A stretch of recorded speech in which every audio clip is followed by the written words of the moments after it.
Onorevole, oggi un incontro qui con la stampa per dire un po' lo stato di salute di Forza Italia, alla luce anche delle nuove nomine che ci sono state, che vede appunto come rappresentante di punta del nostro territorio Marco Zambuto con l'assessorato agli enti locali. Esattamente, Forza Italia è in perfetta salute, non risente del Covid e sta cercando di dare sul territorio risposte adeguate alle esigenze di questo territorio con figure chiave anche nell'amministrazione regionale. Lei diceva bene, l'assessore Zambuto è l'assessore agli enti locali nominato da qualche giorno ed è un assessore in capo a Forza Italia, è stato un sindaco, quindi per le sue competenze di amministratore sicuramente saprà amministrare l'assessorato e saprà essere una risorsa per il territorio di Agrigento. Assieme all'assessore Zambuto, con molta umiltà dico, ci sono io come deputato, ma c'è l'onorevole Gallo, quindi il valore che Forza Italia e da cui trae origine Forza Italia Agrigentina è la presenza di due onorevoli in assemblea regionale e una schiera, un gruppo di amministratori locali, sindaci, consiglieri comunali che stanno lavorando ognuno nei propri territori, amministrando bene e nello stesso tempo facendo crescere il gruppo. E poi ci sono le donne, io voglio sottolinearlo da donna, voglio sottolineare questo aspetto. Da un lato abbiamo la coordinatrice di Azzurro Donna che è la dottoressa, l'avvocato Antonietta Testone, la dottoressa Testone, e dall'altro lato abbiamo anche, e che è stata candidata con noi alle scorse regionali, la preside Marino. È ovvio che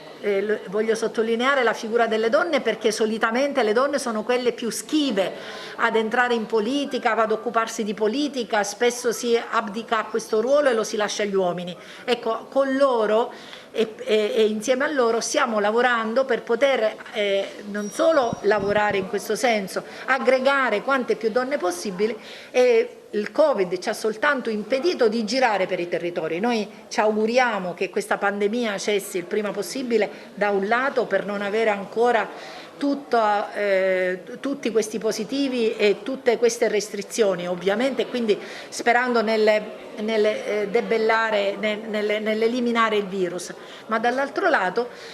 l'auspicio è di poter subito metterci al lavoro in maniera fattiva, in maniera diciamo così, non lavorando sempre da remoto ma in presenza, proprio per girare tutti i territori dell'Agrigentino e aggregare quante più persone possibili, perché una forza di moderati io credo che sia una forza oggi fortemente richiesta. Tantissime sono le persone che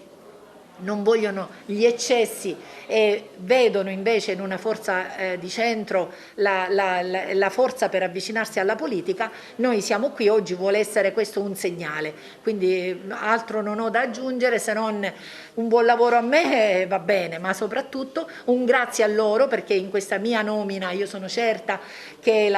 l'onorevole Gallo è stato determinante, ringrazio l'onorevole Miccichè per avermi individuata come commissario provinciale, ma ringrazio tutti gli amici e le amiche che in questo momento mi stanno sostenendo e con cui sono pronta a lavorare da subito, immediatamente. Anche perché incombono due appuntamenti importanti, sono le elezioni comunali, tra i tanti cito Favara e Porto Empedocle.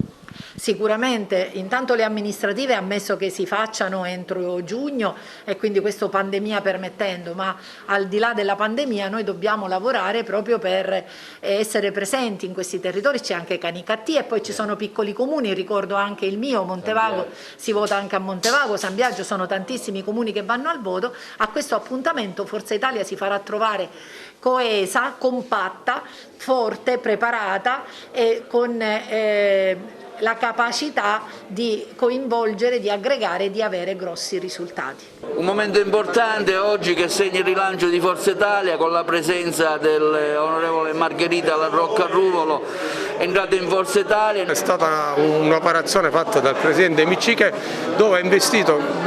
sulla Margherita Ruga, che è una persona per bene, presidente della Commissione Sanità, dove si sta dedicando realmente per questo territorio. Ovviamente sono felice e Forza Italia si rilancia in maniera forte e coesa. Anche con la presenza di uno istituzionale di Marco Zambuto come assessore agli enti locali, è importante per Agrigento, sta cominciando a dare le prime risposte, ha incontrato il sindaco per eventuali fondi al centro storico. Mi auguro che faccia bene Marco Zambuto, l'ha scelto il presidente Micciche, concordato col piacere del presidente Musumeci. Mi auguro che per questa città possa fare qualcosa per questa provincia e per questa regione con il cuore, essendo che è stato sindaco, e l'esperienza che ha la possa mettere a frutto per tutto quello che deve fare. Anche la presenza dell'avvocato Testone come rappresentante regionale del Movimento Forza Italia delle Donne è importante per la nostra città. È importante coinvolgere tutte le ragazze, tutte le donne per fare politica e non delegare solo a noi maschi, che molto probabilmente non facciamo tanto bene quanto possono fare loro.